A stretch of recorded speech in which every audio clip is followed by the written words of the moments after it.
That's great. I've been so. I tell you, people. I tell people all the time, this job really has been a blessing because It has. it's exposed me to so many more things. Mm-hmm. It actually has helped me in grad school more than I could explain. Oh, really? Because life experiences, right? Like when in my master's program, these teachers love me. That was in journalism. Yeah. Because every time they were like, "Oh, this discussion point," and I'm like, "Okay, so like Tuesday, Mm-hmm. and there's always something that applies to it." But I've been so blessed to be able to do that. Even like this adult learning thing I'm doing, like it's adult and community education. Oh, this really? PhD. Never worked in this field. Yeah. Don't know what the hell I'm doing. But for years, I emceed this program for English as a second language. And so that experience just ties in. You know, some of the strongest people we know are carrying the most in silence. No complaints, no conversations, just pressure, responsibility, and expectations. But here on Chemo Glow, we understand something powerful. Strength isn't just about holding it in, it's about knowing when to speak up. Welcome to Chemo Glow, where we share stories of resilience, truth, and the courage to face what's often left unsaid. Because here's what we believe. The glow does not define me. I define the glow. Today we're talking about men's health, the battles many men fight quietly every day. And we're joined by Rod Carter, journalist and news anchor, who is using his voice to bring awareness, accountability, and change.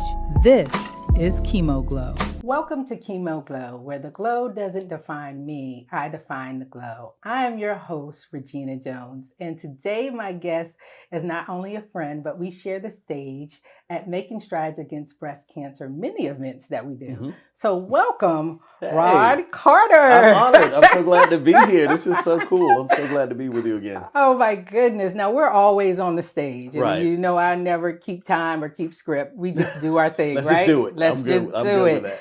So how'd your day start today? Coming out here on a Sunday? I got up at 6 o'clock this morning and went walking. Oh, wow. Which is what I normally do. I try to anyway, 5 or 6 times a week. And then the rest of it's bored. I went to the grocery store. You said 5 or 6 times a week. I try to 5, 6 times a week. Yeah. Well, that's why we're here, because we're going to start talking about men's health, which I know we did a podcast about 2 years ago, and we're talking about men's health, and we had a guest on with us, and we had to stay on him about his health. And since I've seen you, some things have changed. Yes. All right. So let's talk about it. Okay. So, well, first of all, I was diagnosed with diabetes. And I know we've talked about this before. Yes. So diabetes is probably the main thing that I talk about a lot. I'm type 2 diabetic, and my A1C was like crazy. And it's not a surprise because I have a history in my family. My mom's type 2 diabetes. My father was type 2, but my great-grandmother, I mean, there's a whole list of folks. So you were just waiting. Look, it's a family reunion. So I worked against it, but I'll be honest with you. If I'm going to be honest with you, I wasn't doing everything I should have been doing. Now, this is somebody who is on the Diabetes Association board. I was going to say, you sat on the board. Have been on it for like 15 years in Florida and here. Just became chair of our board too. Oh, wow. Ironically, just a couple weeks ago. So I knew all the things I needed to do, but did I always do them? No, I didn't. I'll be honest with you. So I had to it was a realization for me. So I'll tell you a funny story. I get to the doctor and I already saw, you do your blood work, you see your numbers. You have the app. So I got the app and I'm looking at it like, well, there it is, graduated. No longer pre-diabetic, I'm diabetic. I'm here. So when I get there and he's telling me all this stuff, I'm like, and I'm kind of smiling. He's like, is something funny? I'm like, well, and then I told him I was like, I've been volunteering with ADA for years. And so he's like, well, you know this. And I'm like, well, clearly I don't listen. So you need to talk and even when you know it, don't listen. I didn't And listen. It's a family. It's a whole family reunion here. You see it coming. But in our community, we are good for that. Yeah. Not listening. My mama called it hard-headed. You know you're supposed to do better, but you're hard-headed. But you're hard-headed. But it was a good wake-up call. Okay. Because I took control. Actually, the day that I got my lab results back, I said, you know you're doing wrong. Yeah. So I went to the kitchen. I've done this before. I got rid of all the junk that I didn't need to eat. I knew in my mind what I was doing. And then I just said, let me just lace up these sneakers and get out here and start walking. And I have lost 50 pounds maybe over the course of that 2 years. It's just slow and steady that, it comes off. You eat better, you exercise. So it's gotten a lot better. Well, with that, slow and steady, right? Mhm. Everybody knows you because you are in front of the camera. Right. What is something that they do not know about you with, going through what you're going through, what you Mhm. continue to advocate for? What's something that someone would be surprised to hear? They probably would be surprised, not my coworkers, because they see it every day. They'd probably be surprised to know that I eat the same thing every day. Every single day. Every day. Every morning I get up. Now, there's some cheat days. Yeah, Don't get me yeah. wrong now. Chick-fil-A is a little bit too close to my building. And I'm going to tell you something else. If you ever had a Guthrie's, okay, there's this chicken place called Guthrie's. It was in, Tallahassee where I grew up. Yeah. It was our late night after you went out place. And it's just chicken fingers and fries. That is my That's it. That's my weakness. Chicken fingers and fries. And toast, Texas toast. And I can kill it. Uh-huh. They built one across the street. I said, "Now, Lord, you got to stop playing with me like this." Across the street from work. Oh my goodness. But I try to stay good. So every morning I'll get up and go walk. I come home. I have a pretty good regimen, and I'll come home. I make my lunch. I make a salad. Now I'll change up sometimes what goes in it or the salad dressing, but every day I eat a salad. For every lunch. time we go out to lunch. That's what I'm getting. You're getting a salad because I cheat enough, but I'm trying to. So I try to not do that. But yeah, so that's probably one thing. I don't know. That's about it. I'm pretty bored. Yeah. People may not realize that I'm now at school again. Yes. I told you that. So you're in school, and how many boards you sitting on? I don't know. I chair 2. Probably 5. Maybe 4. And then you come out to play and right. making strides against breast cancer. Exactly. Or anybody who calls you and needs a voice, you are the voice. I don't mind doing it. God gave me, I know, one good gift or curse, how you want to look at it, and that is talking. It has in my life gotten me both paid and in trouble. So I have to use that one gift that I have the best that I can. So anytime anybody needs something, if I can be there, I try to. People always, they laugh at me. They go, "Do you know how to say no?" And I'm like, I actually do say no. I've kind of know it too. Not a lot. Not a lot. You up to like 1. One. Right. It was a conflict, but I was still trying to make it happen. That was the only reason too, is because I couldn't. Yeah, you couldn't. No. But I don't mind doing whatever I can do to help people. Now, what's the difference from being in the spotlight and real life? For me, not a lot. Okay. I don't really consider my job spotlight. I mean, I know it's on TV and I know people, see me, but it's funny. I don't get recognized as much here as I did in Florida. Really? Yeah. And I mean, it's probably because I was there for like 20 years in the same spot. But here it's every now and then people are like, "Don't you work at?" And then they'll call the wrong station. I'm like, "No, I don't work there." And then they'll call the other wrong station. I don't work there either. I don't work there, but I'm trying to find you. But yeah, I try to keep my life as much the same as it is. And I've been doing this for 36 years full time. Oh, wow. Yeah. Like if you count when I started like my freshman year, you could kick out about 40 years of being in and around TV or journalism. So you adjust after a while. So what brought you here to North Carolina? I'll give you the good story. My agent, actually, I have an agent, and she saw that there was an opening. So I work for the same company. The company that owns us has a station in Florida. And so I was on weekends. I was a weekend anchor there, and I wanted to get off weekends because I just didn't have much of a life. I mean, although Mondays and Tuesdays off are good because you can do stuff and ain't nobody there because everybody at work. But the long story is that I was a morning anchor, and I was hired there to be back there as a morning anchor. And then we got a new news director, and he moved me to weekends. And weekends he moved the weekend guy to reporter. Well, no, I mean, it wasn't horrible, but it wasn't what I wanted. Yes. And so at some point you have to like make a choice in who defines your future and your present. But I did it for about 6 years. I stayed there for 6 years because the mean in me was like, I'll see this man out this building. I'll show you before I can tell you. And you know what? He ended up retiring. And I stayed there thinking that eventually I would move up. And I just never did. And it wasn't because I think they didn't like me. It's just because there wasn't anywhere for me to go back to. Yeah. They could have moved me and moved somebody else, but they don't do that. So, well, at least they didn't do that for me. So this opportunity just popped up, and I almost didn't take the job. Really? Because I had covered the Super Bowl the weekend before my interview. The day I flew back from my interview here was a Super Bowl parade, and I had interviewed Tom Brady. Oh, okay, all right. I'm literally on a boat for like hours.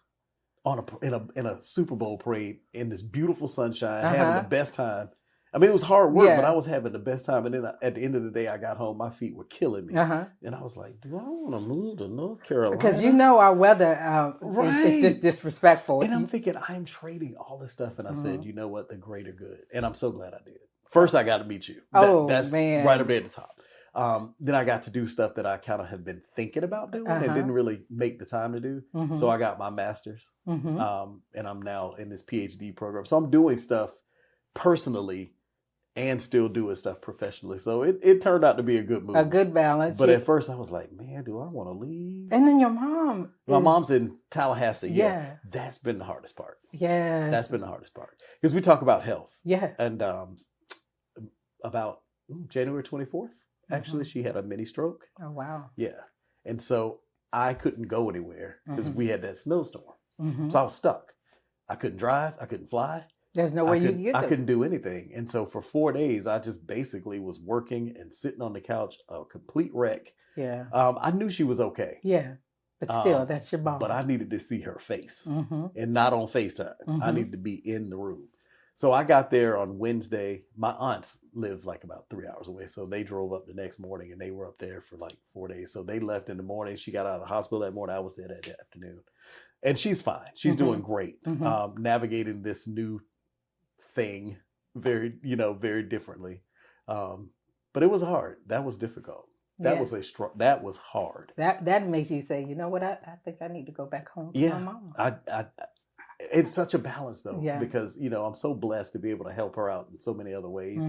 So I can't just throw a paycheck out the window. Oh no. Yeah, because you got to be there. It's a balance. I got to help her financially. I got to help myself. I got to have a roof over my own head. And then I need to be there physically. So my brother's there with her, which is good. And thank God he was paying attention. Because he's like, something's wrong. And she's like, I'm fine. And my mother's very stubborn. Yeah. And he was like, he pulled a mirror out and said, look at your face. Something is not right. And then I think he scared her. Yeah. And she said, all right, we'll go to the emergency room. And they admitted her right there. When we talk about, being hard-headed makes a soft bottom, Yeah. How many times have you seen something go wrong because someone did not pay attention to it, whether it's a loved one or a friend? So that's our community. We don't like to talk about stuff. Yeah. So-and-so died. How she died? You don't ask nobody that. You better. Yeah, we don't even know they're sick until after they go. They're in the ground. Right. So I think silence can be deadly.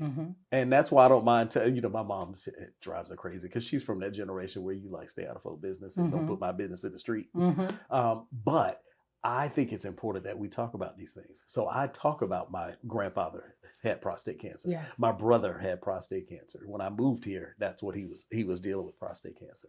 So I talk about the fact that I will go to the doctor and get whatever I need to get. And now it's a simple blood test. It is, but I will tell you, you should do the digital exam as well. That's really? Very specific, but the blood test is good and you need to do that, but you also need to have a physical test.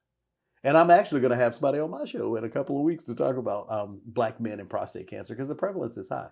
I call him my Tampa dad and mom, this older couple in Florida, in Tampa. He just started chemo like last Monday for prostate cancer. She has to have a lung transplant. Or kidney transplant, excuse me. So they have a lot, they're an older couple, but we have to talk about this stuff. I have a friend, such a dear friend, just 2 weeks ago was at his surgery. And then just making the decision to go ahead and move forward because you're taking care of everything. You're talking about family. Yeah. You want to make sure you're there for them, but then you got to make this choice and it changes how you move forward.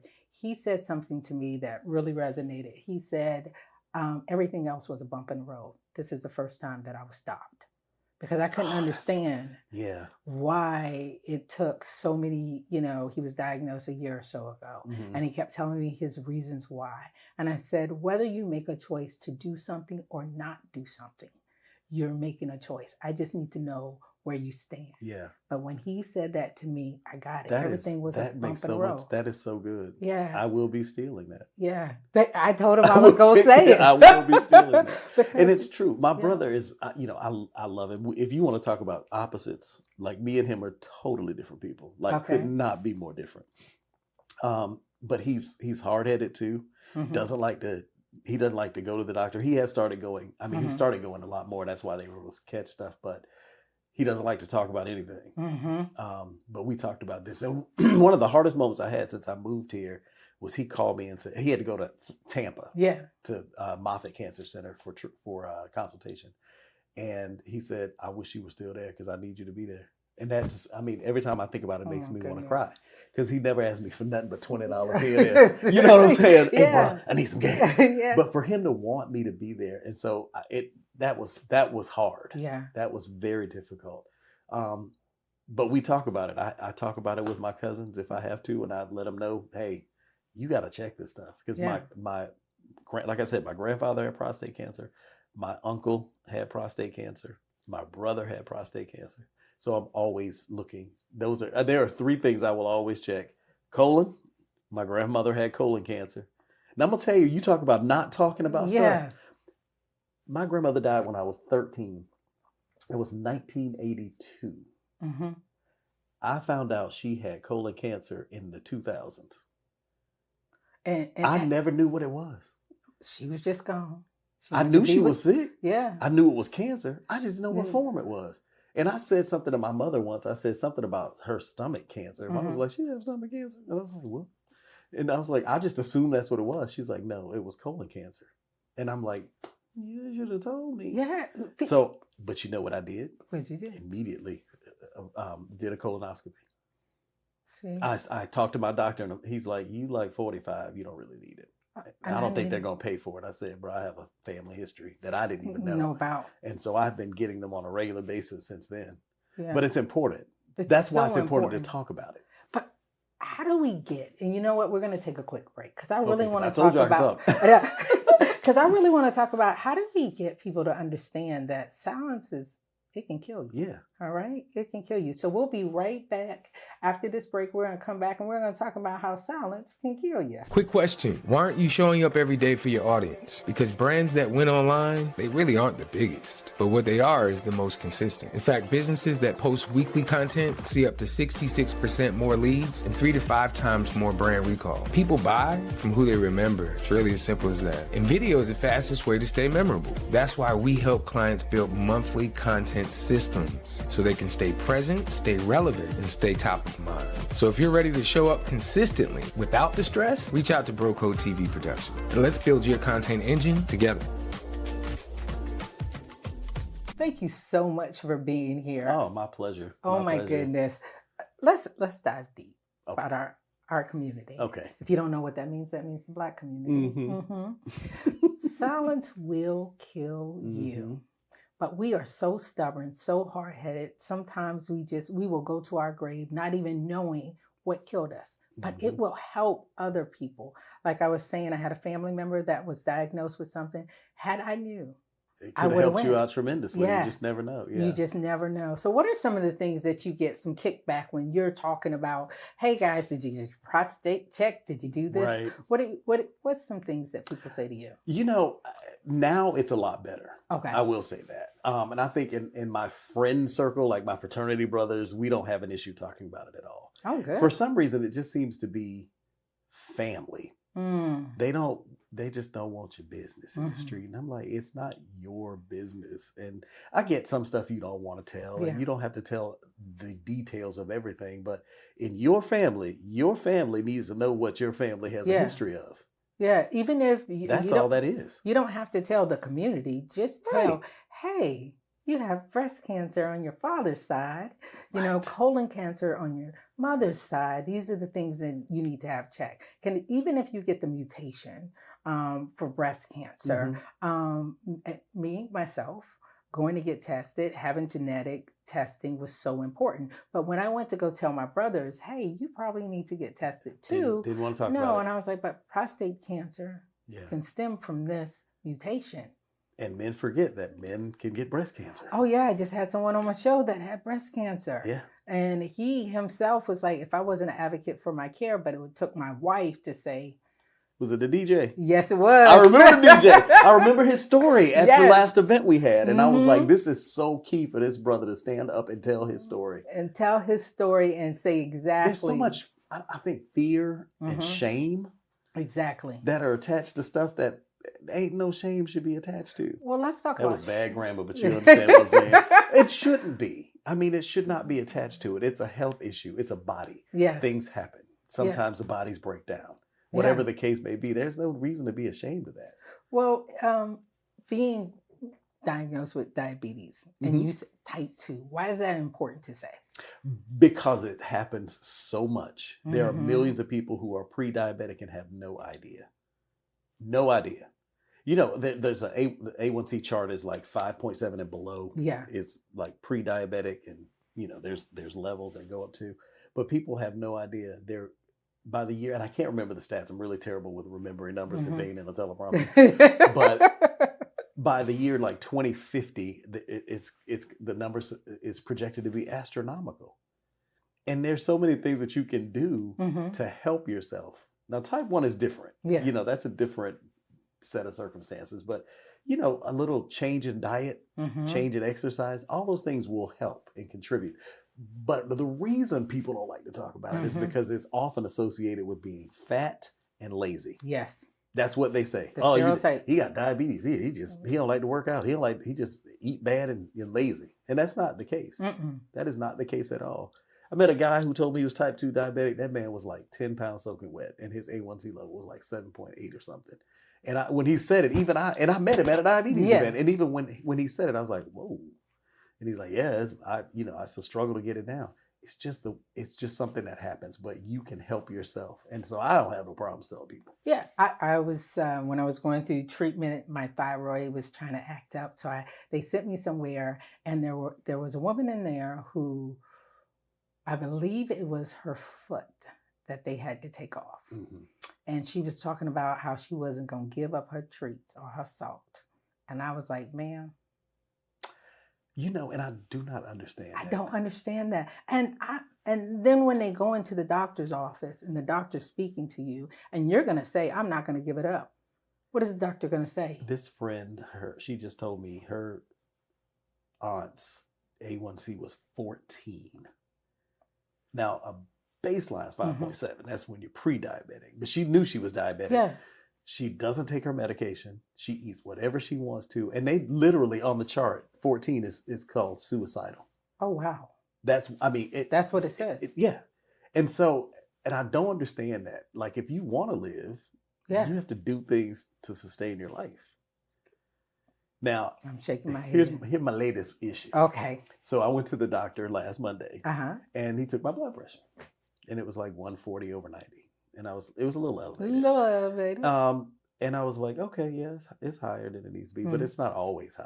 And he said, well, we're going to put you on this medication. I was like, whoa, can we like work something out first? Can we work out? And he looked at me like I was crazy. And I'm like, what can I do without medication? Yeah.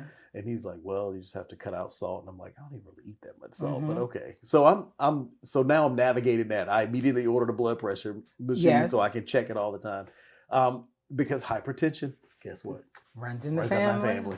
Well, how are you dealing with stress then? Because stress is hypertension. Probably what's doing it. That's exactly, because you're doing all things through Christ Jesus that strengthens you. You got to, because I'm telling you, between teaching a class, working full time, taking 2 classes, yeah, that's probably why my blood pressure was up. Good point. There you go. I didn't think about that. Yeah, and hey, but I try to manage it. I try to downtime when I can downtime. You know what I mean? And routine is important. It is. The fact that you get up every morning, you work out every morning, you eat the same things, and then you allow yourself to have a couple of days things. Unfortunately, I had a chicken sandwich last week.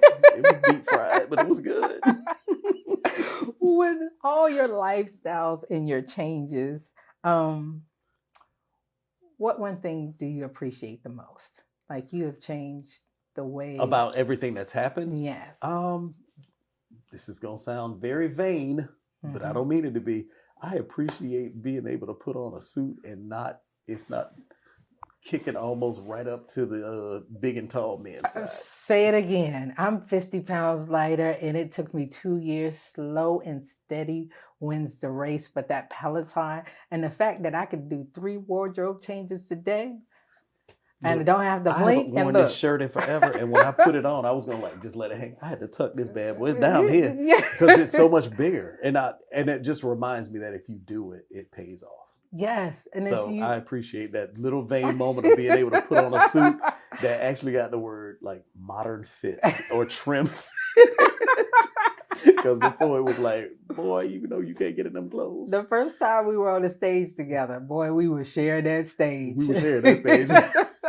But and looking back on it, so the other thing too is I can look at old stories from a couple of years ago and see, because I see the difference, and that makes a difference too. It helps me like keep motivated. Like, okay, now, Yeah, like they still have a picture of me from like 3 years ago in the hallway.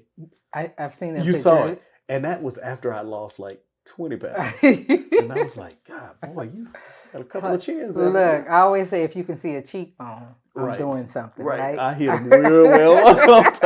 I am doing something. Well, we're going to take a quick break and we're going to come back and we're going to talk about purpose and responsibility.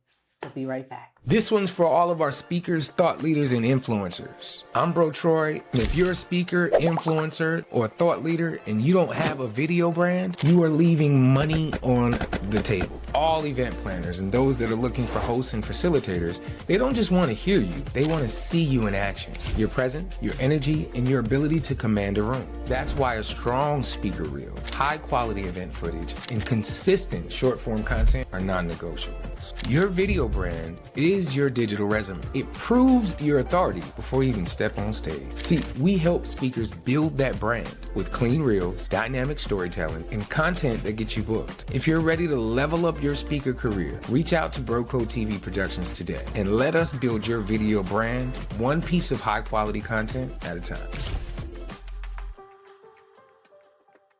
So purpose and responsibility, what does that look like for you? So that's a big question. I think purpose is let me just define it how I think it is. So I think your purpose is what you are put on earth to do, that thing that you're supposed to do in life. And your responsibility can be to the people, to yourself, to your family. So I think all of those things kind of have levels. I don't know. I don't even know if what I achieved fully my purpose is. I don't know. It's a hard question to answer. I think, quick story. Yes. I'm good at these, right? Go ahead. When I was 12 and I was baptized, confessed Christ, my pastor, like we had communion and it was church, and my pastor, who was physically blind, well, almost, but he said he started crying, which was nothing new because he cried all the time. And he's like, son, come here. And, I'm like, Talking to me? Now, mind you, I'm like 12 years old. And so he comes up and he says, young men dream dreams, old men have visions, or however that saying goes. And he said the Lord gave him a vision that I was going to be a minister. And I was like, no, he didn't. Sure. And it kind of weirded me out because I'm like, that's a lot of pressure on a 12-year-old. Yeah. But I think he saw me standing in front of people and talking to people. And his mind at that very limited time in the early 80s probably had him thinking a minister. Yes. But I think that was the first initial response, because I had always done, speeches and Christmas speeches and all of that stuff. But I think that's where my purpose is to deliver a message. Which you that do message so well. That message, thank you. I appreciate it. I try really hard. I really worked hard to do it. But that message may not necessarily be the message he thought it was, but I think in a way it's still a ministry. It is. Because you're telling people things that they need to know that can help them in their lives. And my responsibility, now that one's actually easy. My responsibility, I think, is not just to deliver news, but it's also a couple of things. I think is to present a good image for young people. Yes. Young Black men. Yes. Young Black women. And just my community as a whole, the Black community, I think. How many times have you watched the news and you're like, ooh, what's going on? I don't want to be that guy. I want to be the person you look at and go. And every time I turn on the news, I appreciate him. I look at you. I might send you a text or two. You should. I love it. Because people always go like, you can text and talk. I'm like, it's a little bit of a delay, right? So, but yeah.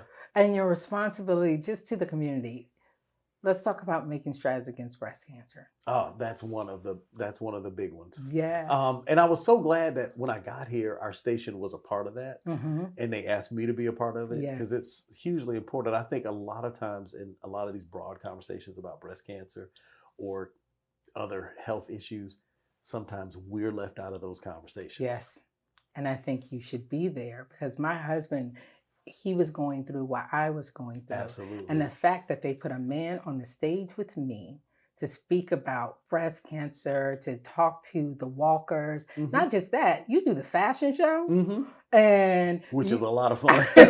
They changed it this year. They changed I it this hated that. I year. hated Oh it. my goodness! I think it's going to be at Zinc House again. Okay, that's So fun, to be yeah. at Zinc House, and then the walk, I believe it's on October 28th, and I'm hoping that It's you always on my mom's birthday. I know, right? Every year. It used to be on my husband's birthday, October 3rd. Right. And so they Then they moved it pushed to it the back. end. So if you're available, I will try to be there for sure. and if not, we're definitely going to have you at the Zinc House on the I- stage with me. I think it's important not just for men to see a man, but I Mhm. think it's important for people of color to be seen in those spaces Mhm. too. Because again, admit for the longest time, if you ever heard breast cancer, Yeah, you typically think, it's a disease that Mm. affects white women exactly. because that's what you see most of Mhm. the time, but it's not the case. It's not and the I think case. over the course of the last few years, we've seen more and more people step out in front of it to talk about it. You being a prime Mhm. example, because people can see that smile right Yeah. there and know Thank that you. behind that smile there was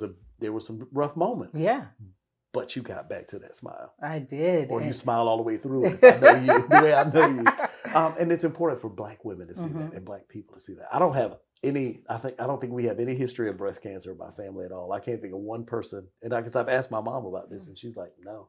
But Mhm. that goes back to our other conversation too Mhm. about talking about stuff. Yes. Because I will go, have you had your breast exam? And And she'd be like, boy, stop talking under my clothes. And I'm like, I know, I'm just saying you need to do that. She's like, I know, I'm going to do it. you got to get it. And she does do it, but she just gets mad when I bring it up. Because we got to stay on top of it. Because guess what? Life keeps happening, and cancer doesn't care what you're doing. And don't care who you are. Who you are. Yeah. It has no bedside manner. It will come join you and be right beside you. But And just know that I made her mad about lesser things. I get on her nerves on a regular basis. I have for a long time now. So. Well, if like say a man is watching right now, he's Mhm. looking at you, he's seen you on CBS 17, he's seen you on different stages, you've been at many board meetings. What would you like to tell them?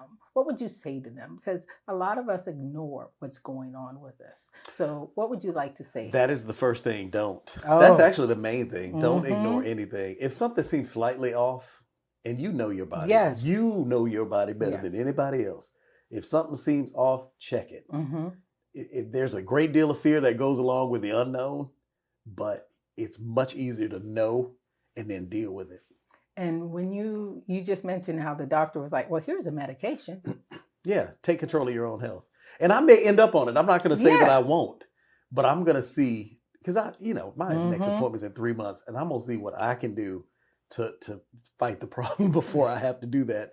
Because I'm telling you, when I have to buy a pill box, I'm in trouble. Oh my And goodness. I'm up to like 2 pills and a vitamin, and I'm like, no. I have 2 pills and a vitamin, and I was able to come off one of my pills because I was losing the weight, Yeah. taking care of the stress, and saying yes to the things that meant something to me, and no, No. to Mhm. yeah, it's a complete. That's the sentence. other thing, brother. Say no. Sometimes you just no. got to say no. Yeah. I'm one to talk, but sometimes you really do. It's hard. It is. Well, I'm so glad. When you that feel like you're a said- servant leader, I just want to say that because I know you feel this. You understand it I do.